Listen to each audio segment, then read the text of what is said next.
Thank you, Chair Dr. Sudhaka, and organizer Yavin. And ladies and gentlemen, I'm so glad to be here to join this year IFC. I still remember last year we are in Mumbai talking about another China issue. I present the topic is military-civil confusion to the global security initiative. Uh, I think there is not direct uh, implication, military-civil fusion to the global security initiative. But today, my topic is more directly than last year. My topic is the impact of the military-civil fusion on China's defense industrial modernization. And Dr. Stucker mentioned about 1978 Deng Xiaoping for modernization, industrial, agriculture, defense, and science and technology. But right now, you can see that the defense modernization and technology modernization already integrated together. And they try to find some Western technology to improve, to increase their capability in technology. Not only invite, maybe steal, maybe save, they have different way. And then today's presentation, I will join my colleague, Dr. Li Jingyi, and maybe later he will also talk something about this. Let's check the history about the China military or defense industrial modernization history. We can see because the PLAs come from Red Army, right? Red Army is a guerrilla warfare. They don't have a formal logistic system or formal supporting system. And then because their party control everything. So in China, the whole government and civil system under the leadership of the party during the Red Army and still right now also. It needs the party to be a dominated ruler to control everything and put the all sort on the military civil fusion. We also can see from 1949, the early stage of the founding of the PRC, China military modernization is a system from and the development, the system from and development from the Soviet Union. But after the split, breakup, CCP and Soviet Union and China tried to do itself to develop its military modernization, especially in 1980. But after the Tiananmen Square, before Tiananmen Square, China, because the United States also put some support to the China, but after the 1989, cut down any support from the Western country. So from there on, they also do it by China itself. And after the 1980, 1990, after the economic rise, so China had more resource and defense technology through the private enterprise to get more technology. For example, it used an entertainment company to acquire all Ukraine aircraft carrier. We know Liaoning Hao. Liaoning Hao is from a civil enterprise to buy from Ukraine and say, okay, I will make a maritime park and buy that aircraft carrier and then back to the China and develop the first aircraft carrier, Liaoning Hao. So I think this also is a military civil fusion. And the development of the dual use technology and the key technology obtained through the military civil fusion right now. I conclude that some factors, some characteristics of the China military civil fusion. First one is eliminate the barrier between the civilian and defense sector and facilitated the direct flow of technical talent and capital. The second one is leverage domestic and foreign civilian technology, investment and R&D and partnership opportunity to develop China's military and intelligence capability. The last one is systematically transfer technology to ensure that China military win the rest to develop and integrate the range of key emerging military applications, including AI, biotechnology, and quantum computing. There's a framework of MCF. MCF, demand and supply. You can see in the supply, you have a resource increasing and improve the resource allocation efficiency. And then got a new model, develop new model, and then new industry. Under the demand is from military to civilian, and from civilian to the military. And from military to civilian is a new combat, to get a new combat capability. And from civilian to military is a new production capability. China MCF has 6 key areas. The first one is coordinating infrastructure, construction, and resourcing sharing. The second one is developing national defense, science and technology, industry, and weapon and equipment. The third one is strengthening collaborative innovation. Yesterday we mentioned about innovation, right? For military and civilian science and technology. The fourth is strengthening the training and exchange of military and civilian talent, personnel.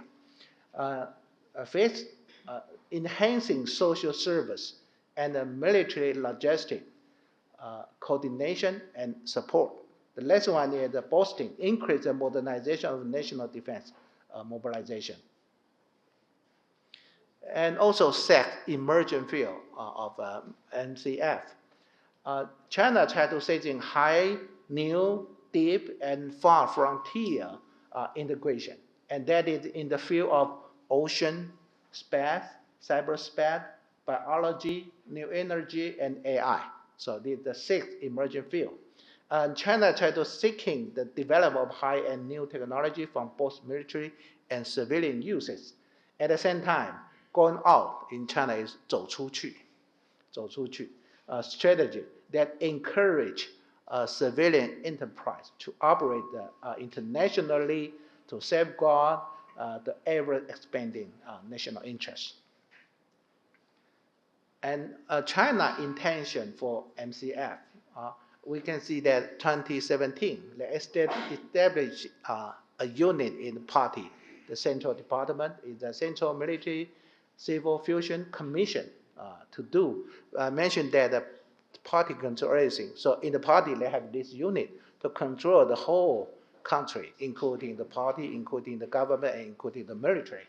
And through the military civil fusion and investing in dual-use technology and using civilian resource to develop military technology, civilian can also transfer the military technology to civilian use.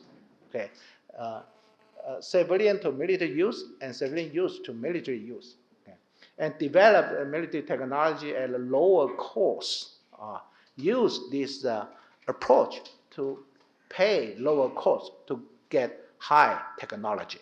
Okay, and because of the bottleneck of the CCP military and technology, the development of NCF is not focused on combat technology, but rather on logistic, base construction, catering, chemical industrial, biomedicine, network security, and internet, energy conservation, and environmental protection. So that is also the problem of the China MCF. They don't have a capability to focus a big platform, weapon system. So change the object to the other thing, other technology. I can read this example. We can see the upper picture of the plane is J-31, and right now also transferred to J-35 to be on the aircraft carrier. A copy from United States F-35 I mentioned yesterday, and then it already to be a joke. Okay, to be a joke. You can see, yeah, but you rename to be J-35, but your capability is not qualified to compete with the F-35 of the United States. This is China-made Falcon aircraft, like a special force use.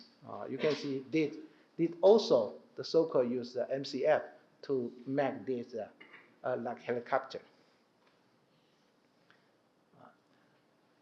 And NCF development strategy issued. Okay, I skip this slide. And I conclude that the 5 major shortcomings of China NCF. The first one is the gap between the cutting edge, the very good technology, need and private technology.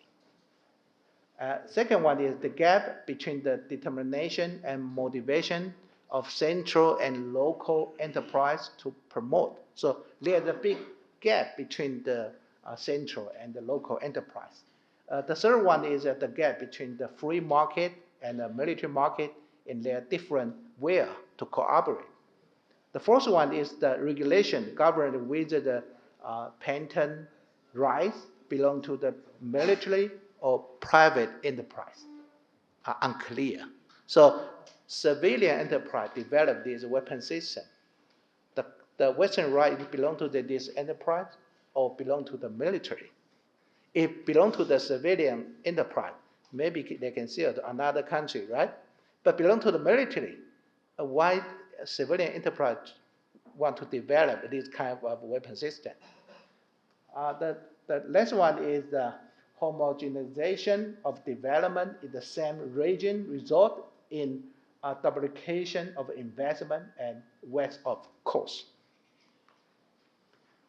The implication, I think maybe the last slide.